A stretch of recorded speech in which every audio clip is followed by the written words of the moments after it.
Hare Krishna, Krishna Krishna, Hare Hare, Hare Rama, Nam Nam Nam, Hare Hare, Hare Krishna, Hare Krishna, Krishna Krishna, Hare Hare, Hare Rama, Nam Nam Nam, Hare Hare, Hare Krishna, Hare Krishna, Krishna Krishna, Hare Rama, Nam Nam Nam, Hare Hare, Hare Krishna, Hare Krishna, Krishna Krishna, Hare Hare, Hare Rama, Nam Nam Nam, Hare Hare, Hare Krishna, Hare Krishna, Krishna Krishna, Hare Hare, Hare Rama, Nam Nam Nam, Hare Hare, Hare Krishna, Hare Krishna, Krishna Krishna, Hare Ram, Hare Nam Nam Nam, Hare Hare, Hare Krishna, Hare Krishna,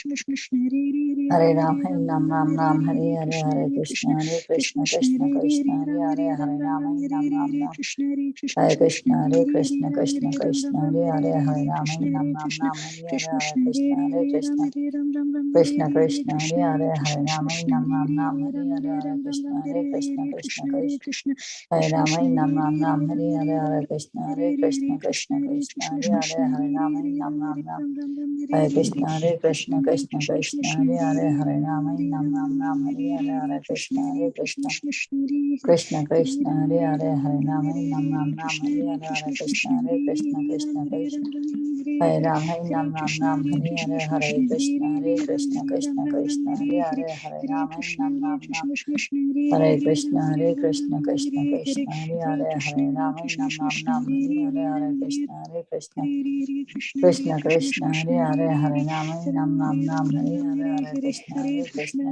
Krishna Krishna, Hare Ram, Hare Nam Nam Nam, Hare Hare, Hare Krishna, Hare Krishna, Krishna Krishna, Hare Hare, Hare Ram, Hare Nam Nam Nam, Hare Krishna, Hare Krishna, Krishna Krishna, Hare Hare, Hare Ram, Hare Nam Nam Nam, Hare Krishna, Hare Krishna, Krishna Krishna, Hare Hare, Hare Ram, Hare Nam Nam Nam, Hare Hare, Hare Krishna, Hare Krishna, Krishna Krishna, Hare Hare, Hare Ram, Hare Nam Nam Nam, Hare Hare, Hare Krishna, Hare Krishna, Krishna Krishna, Hare Hare, Hare Ram, Hare Nam Nam Nam, Hare Hare, Hare Krishna, Hare Krishna, Krishna Krishna, Hare Ram, Hare Nam Nam Nam, Hare Hare, Hare Krishna, Hare Krishna, Krishna Krishna, Hare Hare, Hare Ram, Hare Nam Nam Nam, Hare Hare, Hare Krishna, Hare Krishna, Krishna Krishna, Hare Hare, Hare Ram Nam, Hare Hare, Hare Krishna, Hare Krishna, Krishna Krishna, Hare Hare, Hare Ram, Hare Nam Nam Nam, Hare Krishna, Hare Krishna, Krishna Krishna, Hare Hare, Hare Ram, Hare Nam Nam Nam, Hare Krishna, Hare Krishna, Krishna Krishna, Hare Hare, Hare Ram, Hare Nam Nam Nam,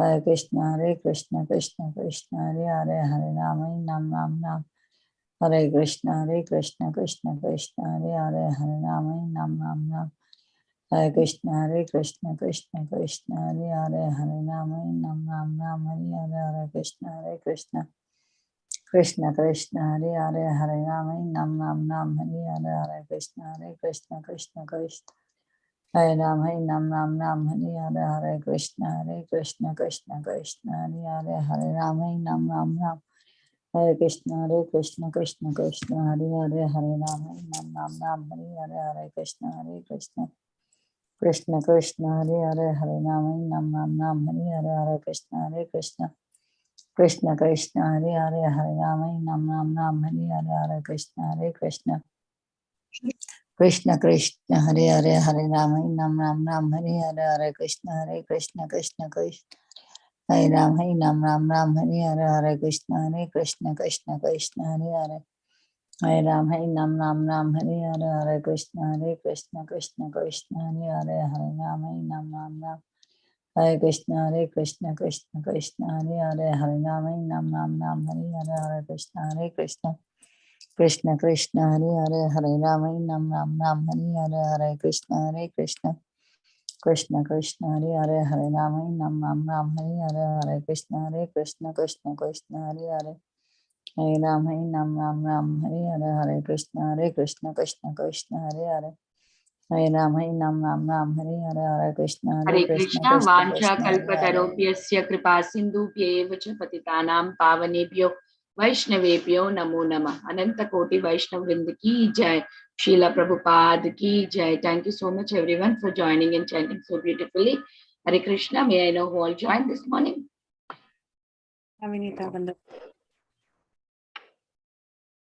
Jai Shri Prabhupada. This is Preeti Vilasini Devidasi from Atlanta. Hare Hare Krishna, Priti Vilasni Mataji, Dandavat Pranam, all glories to Srila Prabhupada. Thank you so much, Mataji, for joining and giving your association. Welcome to the call. Hari Bol. Hare Krishna Mataji, That was not coming after that.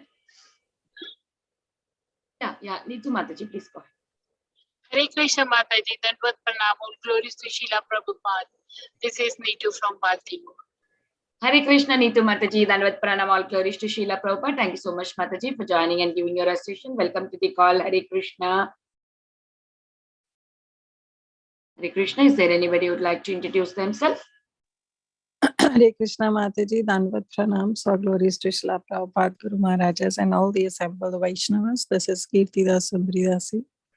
Hare Krishna, Kirtida Mataji, Dandavat Pranam, all glories to Srila Prabhupada. Thank you so much, Mataji, for joining and giving your association every day, and all glories to your services. Welcome to the call. Hare Krishna Mataji, Dandavat Pranam. Please accept my humble obeisances. All glories to Srila Prabhupada and Shri Guru and Gauranga and all the assembled devotees. Yashomati from Chicago. Hare Krishna, Yashomati Mataji, Dandavat Pranam, all glories to Srila Prabhupada. Thank you so much, Mataji, for joining and giving your association. Welcome to the call. Hare Krishna Mataji.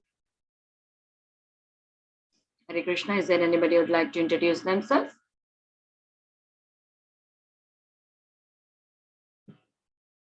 Okay, we'll start the recording. Hare Krishna, everyone. Welcome to Bhakti Sangha Japa conference call. Before we start the call, I would like to read today's quote of Srila Prabhupada, 17th October. 6 Goswamis were merged in the ocean of love affairs of gopis with Krishna. Therefore, this mendicant renunciation, it was external. They were enjoying better things. So unless you enjoy better things, you cannot give up inferior things. Vrindavan, October 17, 1972. Hare Krishna. Welcome to Bhakti Sangha Japa conference call. Today we are very fortunate to have His Grace Jayananda Gauranga Prabhu to enlighten us on the topic of Caitanya Bhagavata Adi Khanda, chapter 13, verses 43 to 49. Hare Krishna, Prabhuji. Please accept my humble obeisances. All glories to Srila Prabhupada. Thank you so much, Prabhu, joining and giving your valuable time and association to this call. I know you're busy, but still you joined. Thank you so much. Hare Krishna. Please take over the call.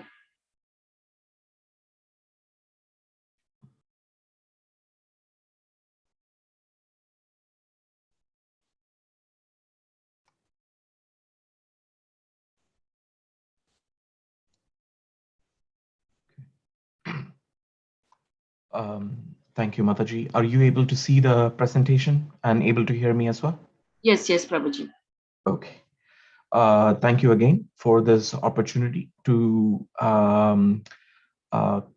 discuss these verses in Sri Caitanya Bhagavata Adi Khanda, chapter 13, verses 43 through 49. Om Ajnanatimirandasya Jnananjanashalagaya Chakshurunmilitam Yena Tasmai Shri Guruve Namaha.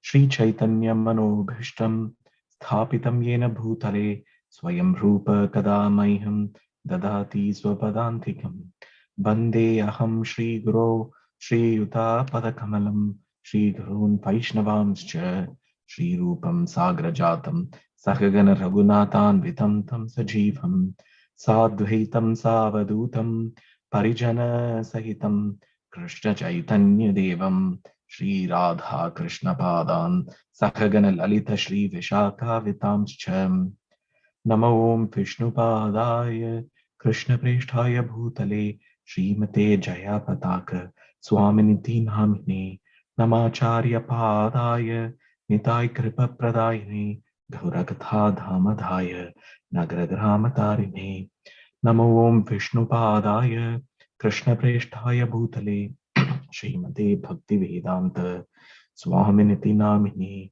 Namaste Sarasvate Deve Gauravani Pracharine Nirbhishesha Shunyavadi Paschatya Deshatarine Jaya Shri Krishna Chaitanya Prabhu Nityananda Shri Advaita Gadadhara Shivasadi Gaura Bhakta Vrinda Hare Krishna Krishna Krishna Hare Hare Hare Rama Rama Rama Hare Hare. Vanchakalpatarubhyascha kripasindubhyaiva cha patitanam pavanebhyo vaishnavebhyo namo namaha. Thank you again for this opportunity. Thank you, Vinita Gandharaki Mataji, for asking me to come this morning. Here is the set of verses that we will be discussing today. Chapter 13, Adi Khanda, verse 43. Shunabhai saba ei kahi tatva katha ahankara na sahena ishvara savetha sarvatha. Shunabhai saba ei kahi tatva katha ahankara na sahena ishvara sarvatha.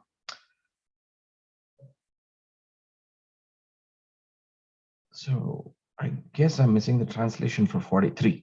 But anyway, so it's saying that to how the Supreme Controller Ishvara is does not want to tolerate the pride of living entities.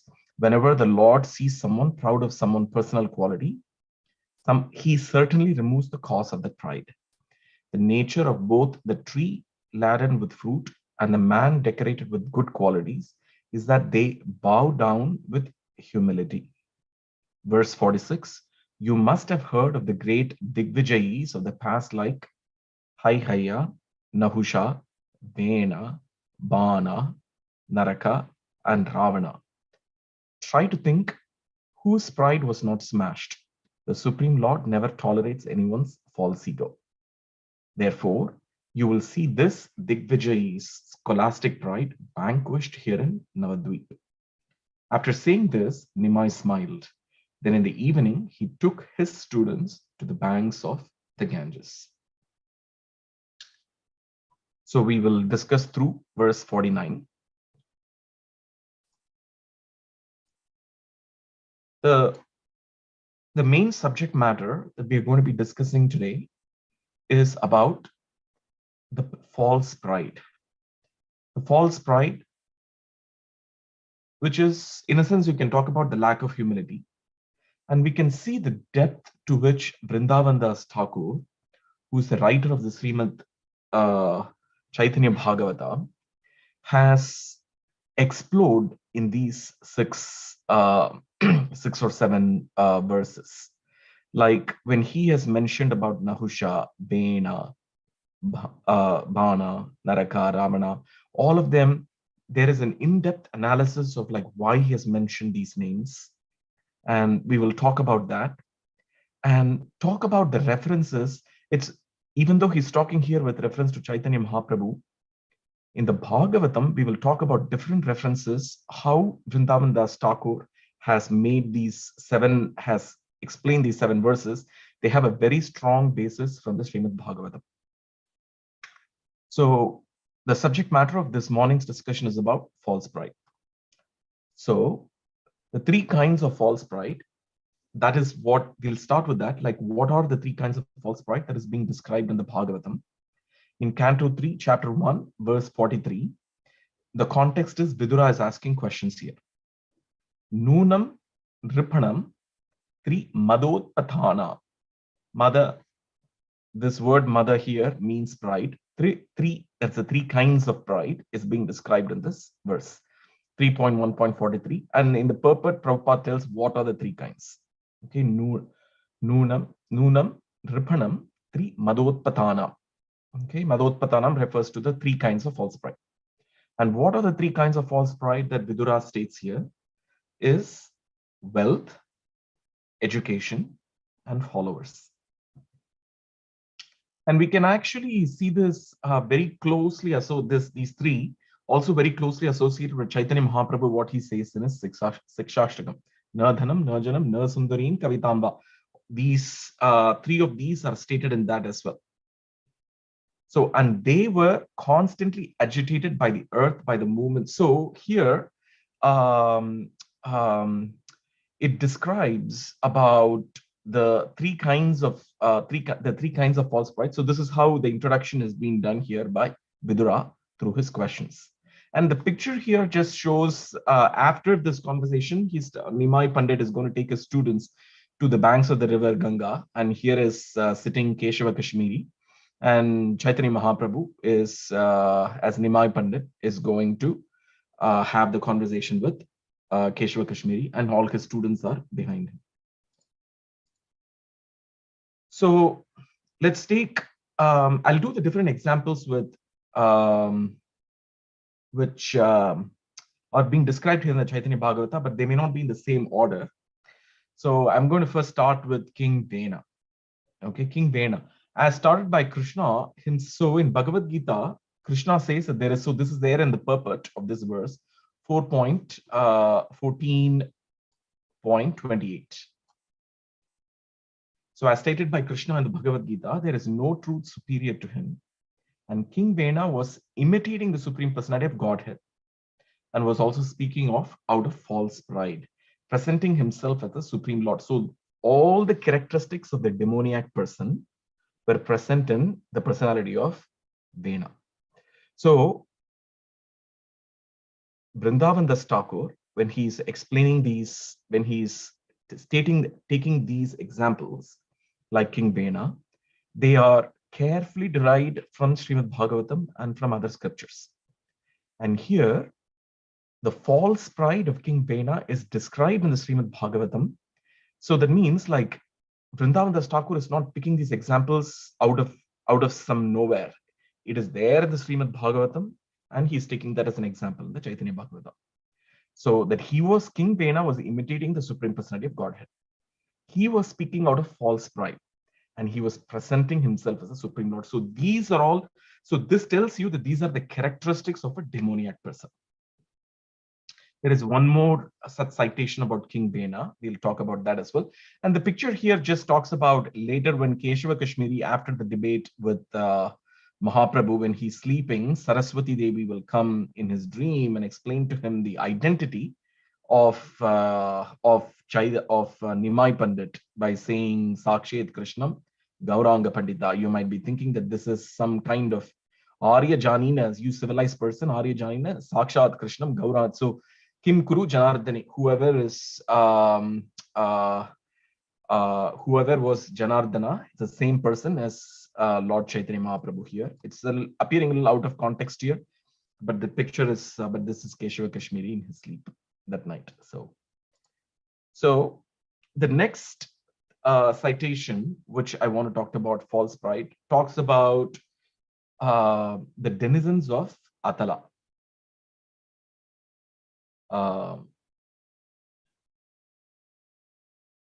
Atatale Mayaputro Kattate Madanta Iva. So the denizens of Atala, there again it is described about how they are in false pride. Mayaputro. So these are the sons of Maya. So my dear king, now I shall describe to you. So Sukadeva Goswami is saying, to describe. So we are just seeing in different places in the scriptures how false pride is being described, and why Vrindavan Das Thakur is talking about false pride here and about the destruction of the false pride of Keshava Kashmiri. So now I shall describe to you the lower planetary systems one by one, and there he's talking about Atala. Okay, that's the first of the lower planetary systems. In Atala, there is the son of Mayadanava named Bala. Okay, so this is the son of Mayaputro, so the son of Mayadanava, and he's called as Bala. If a man enters the planet of Atala, these women immediately capture him and induce him to drink an intoxicating beverage made with a drug known as Hataka. Indeed, illusioned and intoxicated by false pride. So the people who enter this planet, they think themselves as God. So you can see the somewhat a similarity between this and that of Vena. In Vena as well, he was imitating. So whenever there is false pride, that's where we imitate. There is a false imitation of God. So that is the extreme version of it. And we are all in various in-between scenarios of false pride. But the essence is that one wants to imitate. One wants to be the controller one wants to imitate the Lord. That is the essence of false pride. In whatever way it manifests, it's all different manifestations of the same feeling that one wants to be the controller. One wants to be the controller. One wants to be the predominating personality. That is the overall thing, and that might exhibit. So we might think, okay, we don't have false pride in this, but it exhibits in various ways, but the essence is still the same. That the illusion and intox. So again, here is an example of how in different places in this universe, you have denizens who have false pride. And here, these are all examples which are given, extreme examples where they themselves think of themselves as God and ignoring the impending death. So they have a wonderful time in Atala, but there is something that is stopping them, and that is the impending death.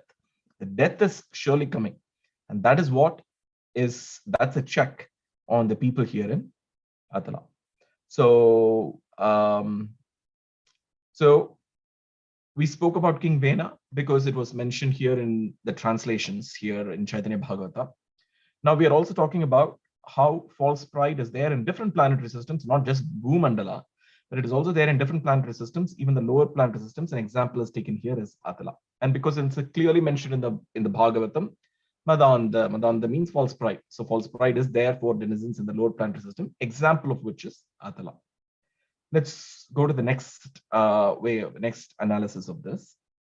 But there is also a punishment for false pride. So if we have to think about punishment for all the kinds of things that we are doing, there are so many ways by which these punishments are punished, so many punishments we are going to face.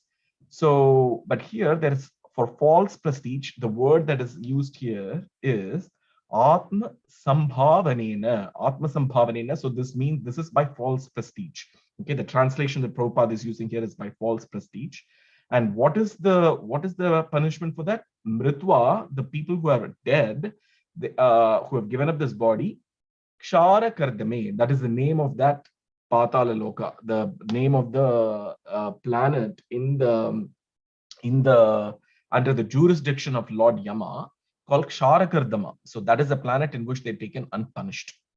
So the translation of this is a low-born and abominable purpose person who in this life becomes falsely proud, thinking I am great, and who thus fails to show proper respect to one more elevated than he by birth, austerity, education, behavior, caste, or spiritual order, is like a dead man even in this lifetime.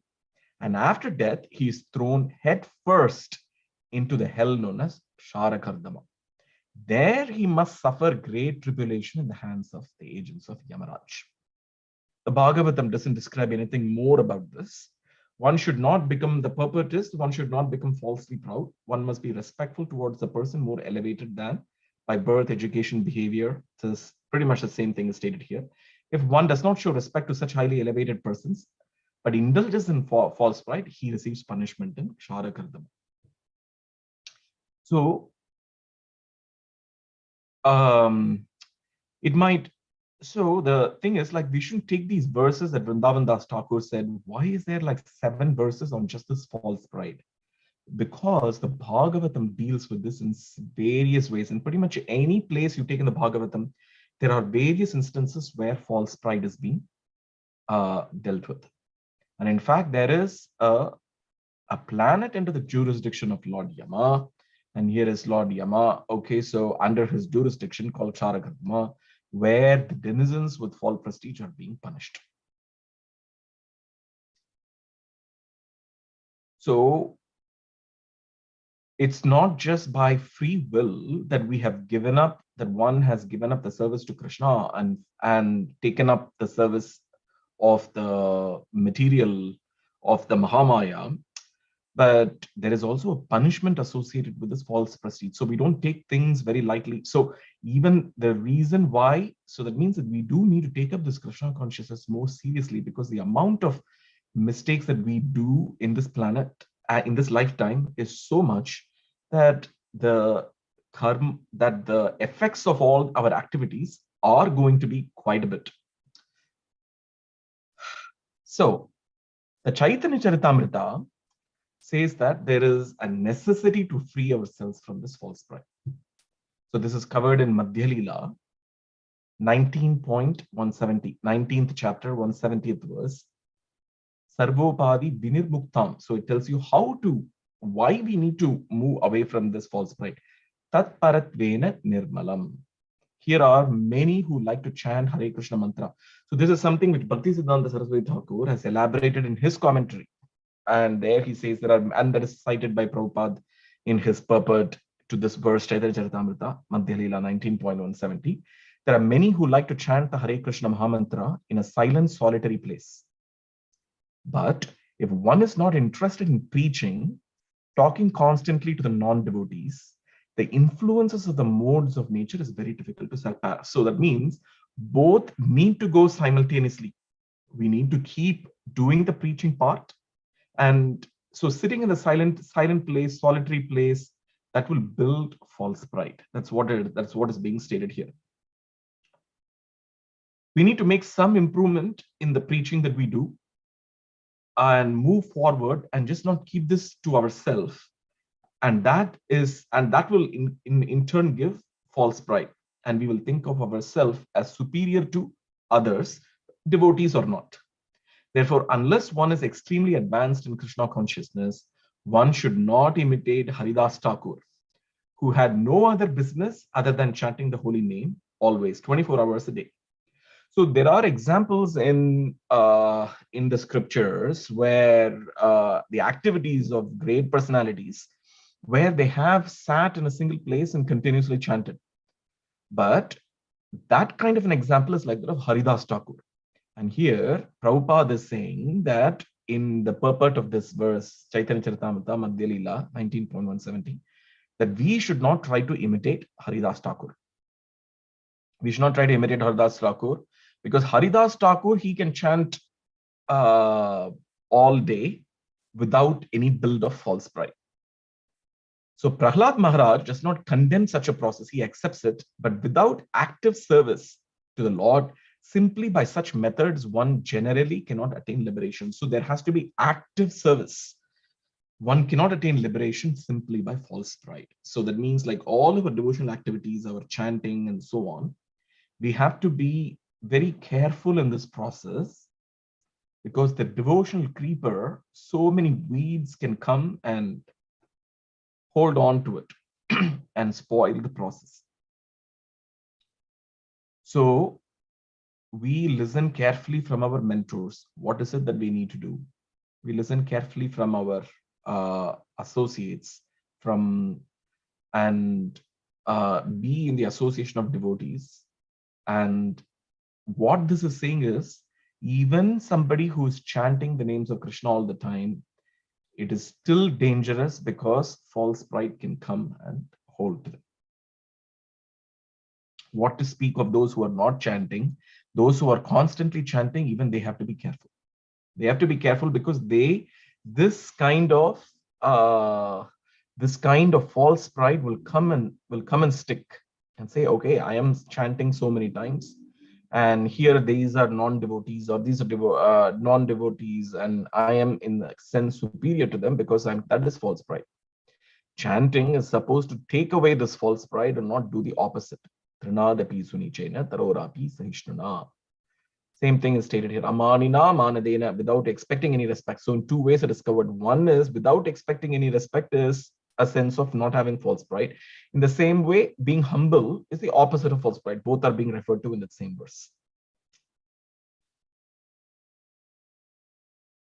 So the necessity to free one from false pride is being stated here, and how even devotees need to be very careful.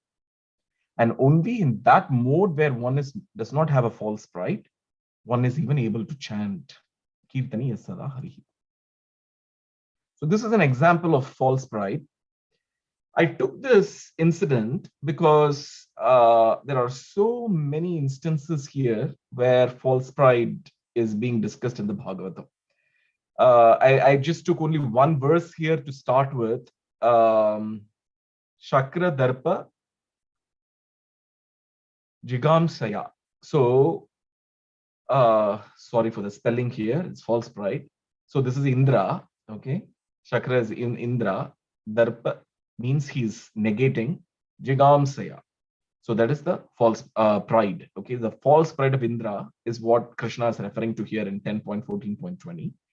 So Shukadeva Goswami is saying, Lord Krishna, who is himself powerful, who is himself the powerful time, decided to destroy the false pride of Lord Indra. When Nanda Maharaj and other senior men of Vrindavan heard Sri Krishna's statement, they accepted his words as proper. So what we see here is that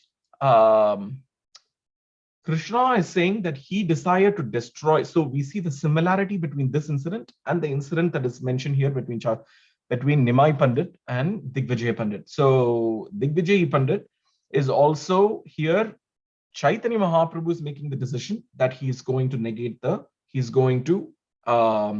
remove the false pride of Digvijay Pandit. But Krishna is saying the same thing here with reference to Lord Indra, that he has decided that it is time to destroy the false pride of Lord Indra. And in 10.25.17, all of these verses relate to the same chapter, so same incident. So I'm putting all of these things together. 10.25.17, since the demigods are endowed with the mode of goodness, the false pride of considering oneself the Lord should certainly not affect them. So this is the false pride. So why is it that Krishna wants to do? Because the demigods are supposed to be in the mode of goodness, but they are considering, but thinking themselves as the Supreme Lord this should not affect their progress. So when I break the false prestige of those bereft of goodness, my purpose is to bring them relief. So Krishna is doing this sort of some kind of so-called cruelty. He's not just saying, okay, I'm just going to go ahead and start removing false pride from everybody because that's what I do. The reason is mentioned here. Why is it that Krishna is removing the false pride? Because that will bring that person relief. Otherwise, that person is bound. What does relief mean? The person will be liberated. In order for somebody to have relief from the clutches of material existence, that means the person has to be relieved. And what is the relief? That you have Krishna is being merciful here by removing the false pride so that to give that person that relief. So this is the reason why Krishna is removing the false pride is mentioned here in this verse, Bhagavatam, Canto 10, chapter 25, verse 17. Just a few verses before, in same chapter, this is in 27th chapter, verse 12. My dear Lord, so this is Indra now, after being vanquished. So here is Indra, here is Krishna sitting there. And my dear Lord, when my sacrifice was disrupted, I became fiercely angry because of false pride. Now, Krishna already identified the problem ahead of time, okay, that there is false pride. And now afterwards, Indra is now identifying it. Indra is identifying what was the problem, why this whole incident happened, because of his false pride. Thus, I try to destroy your cowherd community with severe rain and wind. So why did Krishna? So Krishna first acknowledged directly that there is false pride in the 25th chapter, and then previously as well. Sukadeva Goswami is first stating the narration. And after the incident, after being vanquished, Indra is recognizing it. So this is an important point. Sometimes it is good to recognize our problems even before facing problems, whether the problem is being inflicted directly by Krishna or by Mahamaya, okay, indirectly through Mahamaya, depends upon our progress. Here, since it's King Indra, Krishna is directly intervening there. But for ordinary living beings, material nature has to give us trouble for us to understand. But even before all this material nature gives trouble, if we are able to realize this problem of false pride, it will be better for us. But if we don't realize it ourselves, then the material nature will give us the problem, and then we will realize it after the problem. When we are suffering, at that time we will understand. So Krishna, here the suffering has been inflicted, and then Indra is recognized the false pride. But even after that, if one doesn't recognize, then more larger problems will be given. Therefore, we have to, the sooner we correct, the better. Same, the very next verse in the 27th chapter. O Lord, you have shown mercy to me by shattering my false pride. So here he acknowledges, first Indra acknowledges that he has false pride. Then he acknowledges that the Lord has shattered his false pride and defeating my attempt. Okay. So Indra was defeated. What was the attempt Indra was doing? Is to punish Vrindavan, the denizens of Vrindavan. He was trying to punish. To you, the Supreme Lord, the spiritual master and the Supreme Soul, I have now come for shelter. So he's doing it properly. So what is Indra doing? First, he's recognizing his problem, false pride. Second, he's saying that Krishna directly destroyed his false pride. Step 2. Step 3, he's recognizing Krishna as the Supreme Lord, as the spiritual master and the super soul and the Supreme Soul. And now he's doing the next step. He's taking shelter of Krishna. He's taking shelter of Krishna. And that is the process of actually giving up the false pride, to take shelter of Krishna. Look at Indra, he's taking shelter of Krishna. And then in a few verses afterward, Indra again, now Krishna tells Indra, now you may go. Execute my order and remain in your appointed position as king of heaven, but be sober without false pride. So this, without false pride, this is the lesson that is given to Indra, is also about false pride. So that means this false pride is appearing as the introduction to this Bhagavatam Shuka introduction, and why Krishna is doing it, and how Indra is recognizing it, and then how Indra says that Krishna has relieved Indra from this false pride. It also talks about why Krishna is doing it, because to liberate Indra from this, to give him relief from this bondage. And then Krishna is also giving him an instruction what to do in the future. In the future, do not repeat it. So now you have learned a lesson, do not repeat it. So without false pride, so execute my order and remain in your point. So Krishna is not like, it's not like he wants to take away the position of Indra. He has now learned the lesson. Krishna is all merciful, and go back to your, okay. So he said, you may go. He says, you may go, do whatever you're doing. Lesson is learned. And then later, a similar thing, this is in another description. Again, the pride of Indra is being discussed.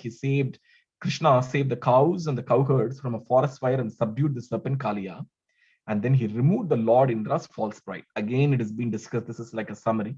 False pride by holding up the best of the mountain with one hand, that is the Govardhan hill, is being described as the best of the mountains with one hand for an entire week, as protecting the inhabitants of Gokul from rain, wind, and hail. So the reason why I put about Indra is that the entire discussion in the Bhagavatam is associated with false pride. And you will also see the importance of why Vrindavan Das Thakur is discussing about false pride, because there is so much importance about this in the Srimad Bhagavatam. Next. Let's take the next example, which is being directly stated here by Vrindavan Das Thakur in the Caitanya Bhagavata, okay, which is of this king Bhana. Bhana, so here the verse is Madam Manda, okay, Madam Manda, so this means pride, okay. Harishyedya Madam Manda, so it was due to the Bhanasura's false pride that I severed his arm. So Krishna is saying it's because of his false pride. So that means you can see here that Vrindavan Das Thakur is not picking things out of the blue. There are specific examples, because the Bhagavatam says that it is because of Bhanasura's false pride that Krishna severed his arms, and I slew his mighty army because it had become a burden upon the earth. Okay, so this is the 100-armed Bhana, was a dear servant of Rudra. So that is why if you read the chapter in the Bhagavatam, 63rd chapter, that's what is being referred to in these verses here. So there you can see actually Bhana, he actually went and took help of Rudra, okay, Lord Rudra himself, and his son Kartikeya also came, okay, his son Kartikeya. So here you can see in this picture here, Lord Shiva is there, and then his son Kartikeya, who was the they also put Ganesha here. So his son Kartikeya, who is the commander of the army of the demigods called as Devasena. The army that he is the commander of that. So they all fought on the side of this Asura. Okay, they've on the side of the Asura because he was a big devotee of, and so Lord Shiva helped him. But then finally, you will see in the incident how his mother, Bana's mother, came to help him, and by doing some trick, she helped Bana escape and go somewhere. And Lord Shiva was continuing to fight with Krishna. And then you will see there that after exhausting all the weapons, then Lord Shiva actually put forth a weapon called as it's a fever weapon, okay, called as Shiva Jwara. So a fever weapon, and then Krishna immediately releases the weapon to counteract it, called Vishnu Jwara, and then it suppresses the Shiva Jwara. And then finally you will see series of prayers given by Lord Shiva. Lord Shiva is praying and glorifying Krishna for this amazing act. And then you will see how Aniruddha is given back. So this is, you can read the details of this, but then the message here is the false pride of Banasura is what is being dealt with here. And then even Lord Shiva is offering prayers at the end of this incident to Krishna. The next example that is being taken here. Okay, so before the example, I want to actually say here, what are the 6 arms of illusion? And this is stated in the Srimad Bhagavatam 11th canto. It appears in the Uddhava Gita section. The 6 arms of illusion are mentioned here, and of which false pride is one of them. One who has not controlled the 6 forms of illusion. So false pride is one of them. So lust, anger, greed, excitement, false pride, and intoxication. Whose intelligence, the leader of the senses, is extremely attached to material things, who is bereft of knowledge and detachment, who adopts a sannyasa order of life to make a living, who denies the worshipable demigods, his own self and the Supreme Lord within himself, thus ruining all religious principles, and who is still infected by material contamination, is deviated and lost both in this life and the next. So here, false pride is being stated as one of the 6 forms of illusion. And in this, it is being said, in this verse, it is being said that one is lost. And what is happening to these? So some examples are given as well in this verse. And then it talks about they deny the worshipable demigods, they deny their own self and the Supreme Lord within himself, and they ruin all religious principles. And then they have and they're lost both in this lifetime and the next. So now we'll take up some more examples that has been given by Vrindavan Das Thakur here. Ravana is the next example. So we know that Ravana was a great devotee of Lord Shiva. Okay, his birth, austerities, and then the pride resulting from the victories. That's what is, I took this directly from the purport here. Victories by the influence of the benediction are described in the Rama. So this is in Uttarakanda, Ramayana, chapters 9 through 39, descriptions of his anger on hearing the news. So it all, a lot of it precipitated after the news of the death of Khara and Dushana at the hands of Sri Ramachandra Prabhu, and the incidents beginning with the kidnapping of Maya Sita up to the death. Okay, so all of this you can see. We know about this. This is the entire description of Ramayana, so I'm not going much into this. So, and or more importantly, parts of Ramayana are also described in the Mahabharata. Very important. And even Madhvacharya, who has written one of the most authoritative commentaries for Ramayana, for Mahabharata, called as Mahabharata Tatparya Nirnaya. But even that Mahabharata Tatparya Nirnaya always starts with the Ramayana Tatparya Nirnaya. So it is generally the etiquette that whenever one describes the Mahabharata, one always describes Ramayana first. And therefore, Madhvacharya, in his Mahabharata Tatparya Nirnaya, all his first few chapters are the commentary on this Ramayana. And he describes different incidents in the Ramayana, and tells, and these are from the Mula Ramayana, written by Valmiki Muni, and explains how, and these days there are so many Ramayanas have come where there are many deviations. Some of the incidents have never occurred in the original Valmiki Ramayana, But Madhvacharya comments about those and answers some very critical questions about Ramayana there. And he describes very nicely about the conversation between Lord Ramachandra Prabhu and King Bali. And because mundane thinking does not really explain about the killing of Bali and why did Ramachandra Prabhu kill Bali in the fashion which is described, and all those things are clarified by Madhvacharya. That is why it is very important to hear about Ramayana and Mahabharata from the Vaishnavas, because the Vaishnavas will give the proper purport to the Ramayana, and Madhvacharya does that. So, and even in Mahabharata itself, in different places, Ramayana is being described. So the other next example that is being stated here by Vrindavan Das Thakur is that of Nahusha. Who's Nahusha? He appeared about 23 generations before the Pandavas did. So here is the chart.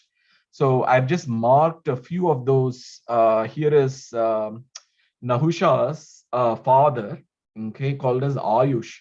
Okay, so Ayush, and then his father is Purulawa, and that is mentioned in the Bhagavatam, and his consort is Urvashi. And then Purulawa, then you have Ayush, and then you have Nahusha. And then his son is widely explained in Mahabharata called Yayati. Okay, there are many chapters there in Mahabharata about describing about the activities of Yayati, because they all appear in the same lunar dynasty leading towards Kuru. So as you go, but you have to go through the chart like this and then weave through the chart to how Kuru comes. And then further down you have Shantanu, and then from Shantanu you have several lines, and then you have the Pandavas coming. So this is the lunar dynasty, and Nahusha was 23 generations before the Pandavas. And Arjuna is mentioned here because it is his lineage that is going further down to Abhimanyu, and then Parikshit and so on. So Nahusha was born in the womb of, so this is Ayush, okay, the mother is stated here, who was the son of Purulawa. So Purulawa, the saintly king of the dynasty, okay, so he is in the lunar dynasty, and the father of, and he was also the father of Yayati, okay. And so what happened with Nahusha? So just a brief introduction. So Nahusha, he was a great personality. At the time, Indra was cursed, and therefore Indra was not ruling the heavenly planet. At the time, Nahusha took the place, and then he was doing an amazing activity. Nahusha was outstanding, and he was, but eventually false pride struck him. That is the reason why this is being mentioned here by Vrindavan Das Thakur. False pride struck, and then he wanted Lord Indra's wife, Sachi Devi, to be his wife. So, and then Bhagavatam, the word Indrani is also used, and that is described in the Bhagavatam. You can see that actually. And then in the Mahabharata, there is a separate parva under the Vana parva called Ajagara parva. Ajagara parva is Python. So then what this Nahusha did, he wanted, a lot of them gave advice to Nahusha, but Nahusha will not listen to it. Then Brihaspati, the teacher of the demigods, that is the planet Jupiter, he came and gave advice, and he still wouldn't listen. And then finally, Sachi Devi, the wife of Indra, told him that it's not good to accept somebody else's wife, but he still wouldn't listen. And then she said, okay, then I'm going to be in an amazing palace. So you come in this amazing palanquin, and you need to be carried by the Saptarishis. Okay, and then you come there, and then the Saptarishis,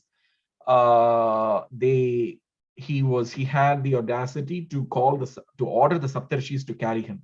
But as the Saptarishis were carrying him, they were not moving. Nahusha wanted to go and see Sachi Devi very fast, but they were moving at a very slow pace. And when they were doing this, he kept telling them to move fast, and they wouldn't listen. And then they finally cursed him to become a python. Okay, Ajagara. That's why the name is coming as Ajagara Parva. They cursed him to become a python. And then when Bhim went there. So this, I've taken this verse 363, 364, 365 here from the Mahabharata Tatparya Nirnaya of Madhvacharya, where he's explaining this incident with Nahusha. So getting to know that, so Bhima, he had gone to get the ingredients for cooking. So Dharmaraj, so Yudhishthir Maharaj followed the path, but Bhima was constricted by this python, okay, called Nahusha. But then Yudhishthir heard the reason from Nahusha in its entirety.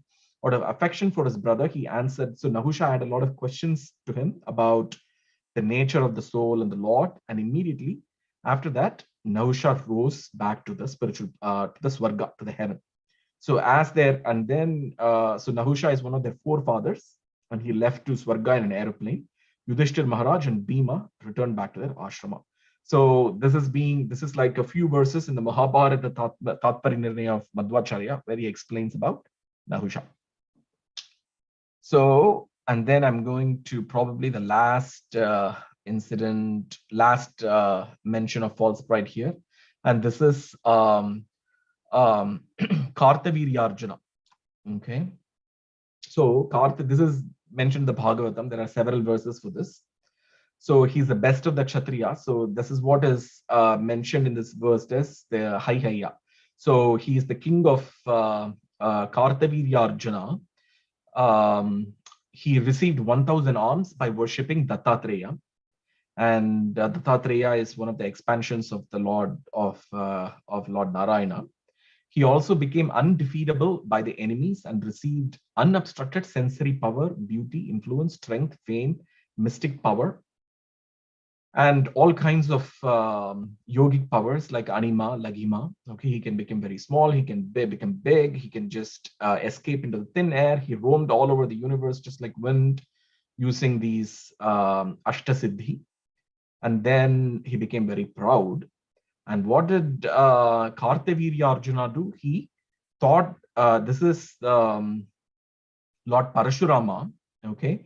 He had a cow, a Kamadhenu cow, which is a wish-fulfilling cow. And then he took that cow away from him. And later Parashurama will cut off the mountain peak, the head of Kartavirya Arjuna, who had already lost his arms. So anyway, this is just a brief description of this. And this is what is the last personality that's mentioned here. One of the personalities mentioned here by Vrindavan Das Thakur. So in the same lines, Chaitanya Mahaprabhu is saying here, he has special mercy here for Digvijayi Pandit, Keshava Kashmiri.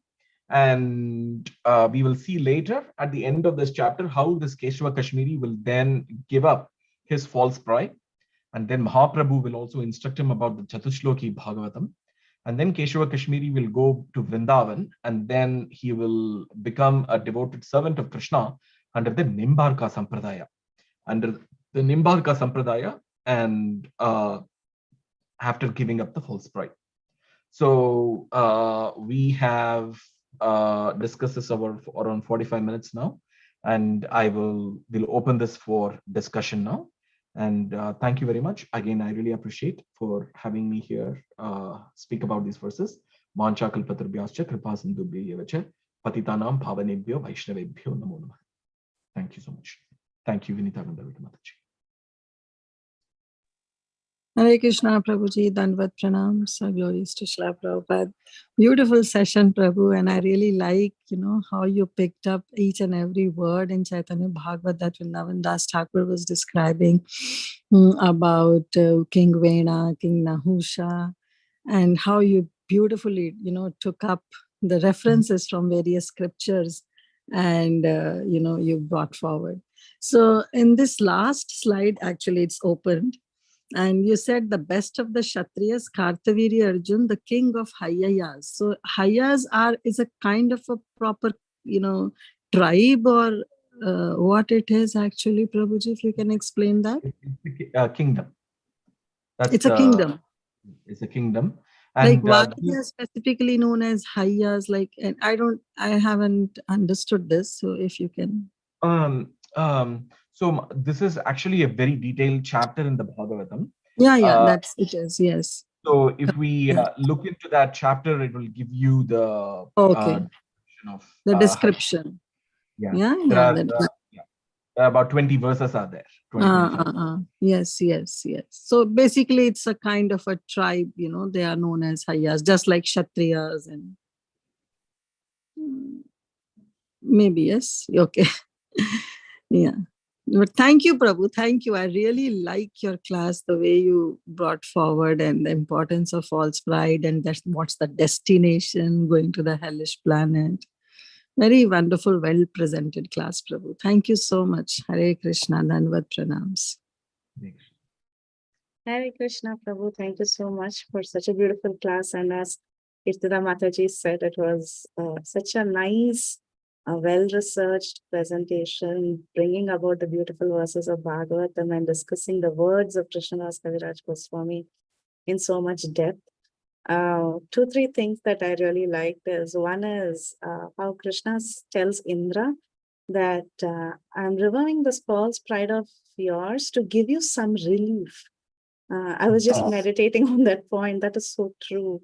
Actually, false pride is like, it is. I mean, it naturally comes to all of us, but then it is actually a burden. And if it can be removed and you can really see your true identity, it is a big relief. And another thing that you said is either Krishna removes it or Mahamaya removes it. But it's better that we remove it before they do it the hard way. So that was also something very interesting and something for me to think about. So thank you for that. And the beautiful examples of Indra, Bhanasura, and then this Kartavirya Arjuna. All of these wonderful cases that you analyzed in great detail, all of that was very, very interesting to hear and think about. Thank you. Thank you very much. Oh, yeah. And can we also get the slides, Prabhu? We are just maintaining the database to make sure we have all these topics. Definitely. Hare Krishna. Gaurangi Mataji, please go ahead with your question. Hare Krishna, Prabhu. 2 things. One is, if you could just elaborate on what's probably just the obvious, why and I know you did address it in the class, why the false ego is a burden. Like, obviously, one reason is, if we think we are this body, then we have to go to thinking that all the tribulations that happen to this body are happening to us, So that's, I guess, one obvious answer. But so if you could just spell out the burden of the false ego for me. So, Mataji, the word here is false pride. So false ego. Okay. Yeah. Even false pride. Yeah, false pride. So the false pride here is the opposite of humility. So it's as Chaitanya Mahaprabhu talks about the positive aspect in his saying, Trinadapi Sunichena, to be humble and also not expect any respect. And this false pride, the extreme form of that is that one identifies oneself with the Supreme Lord. So that's the extreme form of it. But then there are many subtle manifestations of it. And all the manifestations of it will keep us bound. It will keep us bound and it will keep us under the clutches of Maya. And the fact that it is false tells us that it is not our true position. It is not our true position, and therefore there will be repercussions for it, and that is why we need relief. It is a burden because it is not the natural position of the soul. It's not the natural position of the soul to have this characteristic, to have this, to think, to have this pride, because there is not something that the soul, it is not naturally compatible with the soul. And therefore, there will be repercussions, whether it will be gross repercussions like going to the hellish planet, or it will be created by our mind, the suffering induced from it, and whatever it is, there is a burden associated with it. So anytime when we are under the clutches of material existence, there is burden, and it will also not allow us to chant the names of Krishna properly. And as soon as we take to the opposite of this, which is humility, which is our true position. Our true position is that we are a particle of the marginal energy, which can be covered by the external energy anytime, just as how a particle of the sun ray can be just covered by a cloud. We can be covered, and therefore we have to take this precaution. And as soon as we are out of that cloud, we are able to see the personality of Godhead. So we are also inhibiting ourselves from even the vision of the Supreme Lord, because the Lord is not visible in any of his ways. He's not visible to the conditioned living entities. And it also prevents us from wearing the spiritual eyes in order to be able to see the Lord, because the conditioned eyes cannot see the all spiritual form of Krishna. And therefore, false pride will inhibit so many things. And Krishna is helping in this case, like in Indra, he's helping directly. Indra is a great devotee of the Lord. He's helping him directly to remove the false pride. In our cases, as it was pointed out, in many of our individual, depending upon our progress, material circumstances will give those lessons. So I hope I briefly answered, but if you have any other realizations, please feel free to add, Mataji. Thank you. No realizations on my part, I can assure you. Thank you. I did have one other question though. Oh my goodness. Let me see.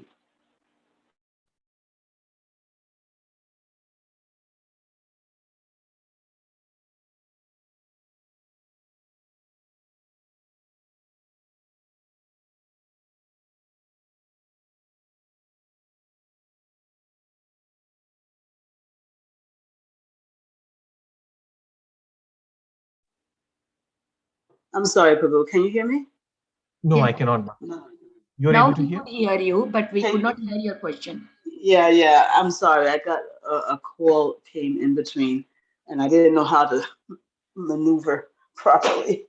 Yeah, but you can hear me now, right, Prabhu? Yes, I can. Okay. Yeah, I just had one other question, and thank you for that answer. I think you mentioned that the Ramayana should always be told before the Mahabharata is told. Did I get that? That is the that is what I'm just simply stating what has been said by the previous acharyas. It's even though we as Gaudiya Vaishnavas have predominantly focused on the Bhagavatam, because for various reasons, as elaborated by Jiva Goswami already in Tattva Sandarbha and the Bhagavat Sandarbha as well. But Madhvacharya, they have done a lot more in the Madhva Sampradaya before the, I'm not talking about the Gaudiya Vaishnavas, but they have done a lot of work on Mahabharata. And the Mahabharata Tatparya is one of the best commentaries on the Mahabharata written by Vaishnavacharyas. And there he talks, it's sort of like an etiquette, which Madhvacharya says that you always give a commentary of the Ramayana of Valmiki Muni, and then you start with the Mahabharata. So it's not like, because we are not all the time doing the Ramayana here, and even the Mahabharata for that matter, because we are neither doing much of the Ramayana nor of the Mahabharata, because Vyasadeva was despondent after doing all the Mahabharata and all the Vedas, everything, after writing it down, he was still despondent, and that is why he even started the Bhagavatam. And therefore, the authority of the Srimad Bhagavatam and the importance that has is what we mainly deal with. But Madhvacharya, whatever I stated is what Madhvacharya stated. So.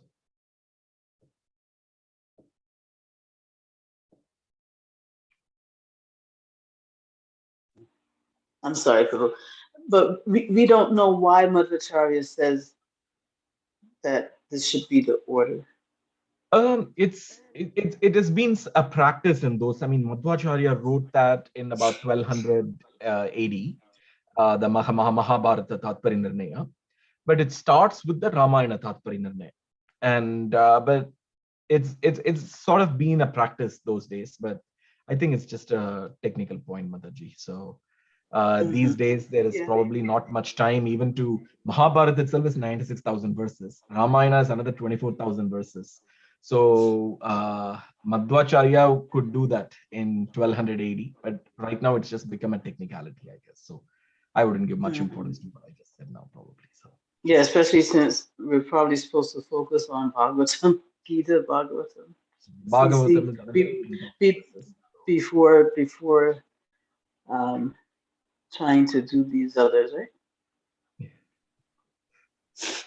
That is the thing is because Mahabharata especially talks about a lot of mundane stuff as well. Like if you take like this, incidents like this, like Nahusha, for instance, and then you do an Ajagra Parva on that, then it's not like Krishna is appearing in every chapter of the Mahabharata, right?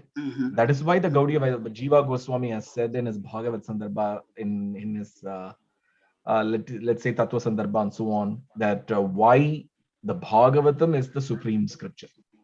Because Mahabharata talks about many, many mundane aspects, which all directly does not refer to the Supreme Lord. There are chapters that refer, like you have the Bhagavad Gita is there, and there are chapters which talk about Krishna directly as well.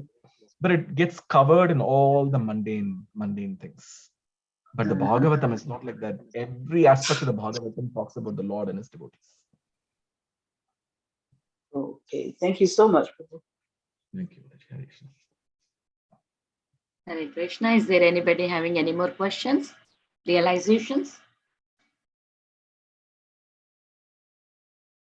Hare Krishna Prabhu, thank you so much for such a beautiful, beautiful class. As always, your class is very nice. And if there are no more questions, we can end the call here. I would like to offer my obeisances to Prabhuji and all the Vaishnavas assembled on the call. Vancha kalpatarubhyasya kripa sindhu bhyevacha patitanam pavanebhyo Ananta Koti Vaishnav Vrind ki Jai Jai Jai Jayananda Gauranga Prabhuji ki Jai. Thank you so much, Prabhu. Thank you, Prabhu. Thank you so much, Prabhuji. Wonderful class. Hare Krishna. Thank you so much, Prabhuji. Dandavad Pranam. Beautiful lecture. Hare Krishna. Hare Krishna. Hare Krishna. So we'll meet tomorrow again for another Caitanya Bhagavata class. We're closing the call for today. Iti Vilas Mataji. Yes, Mataji.